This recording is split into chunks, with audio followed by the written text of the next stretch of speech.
Isang lolo sa Bacolod City hinahangaan dahil sa taglay nitong lakas sakay ang kakaiba nitong bisikleta. Si Lolo may matching COVID-19 inspired helmet pa upang isulong ang kanyang advokasya sa social distancing.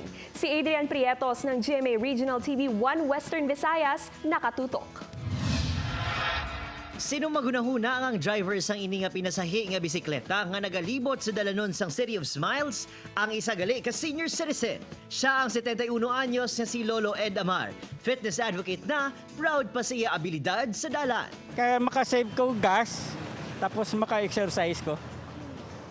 Kaya kadasig lang kung sa traffic. Kaya ka-traffic ng isang syudad, tamarang ko mag-drive. Masobra duha ka dekada ini nga nag-obra kag nag-star sa Estados Unidos. Apisar sa iya edad, pagi sa pagbisikleta, luyag sini nga mga inspirasyon sa mga bakulodnon nga pabakuro ng resistensya kontra sa baletian. Ang mga malabyan ni Lolo Ed, bilib sa diskarte sang tigulang. Mas maayo gid exercise ka kaon lang sang mayo nga pagkaon disiplina sa lawas eh.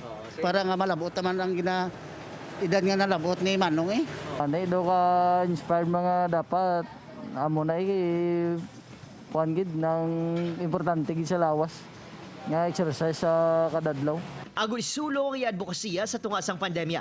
Isa ka helmet ka nga isang itsura sang virus ang iya ginhimo. Agud ipahanumdom sa mga tawo ang physical distancing agud makalikaw sa COVID-19. Kaya ang tao pagkabati sang coronavirus, medyo may kaba. Kasi remind sila sang social distancing. Ang mensahe ko sa ila, exercise lang gid permi. Kaon lang utan na.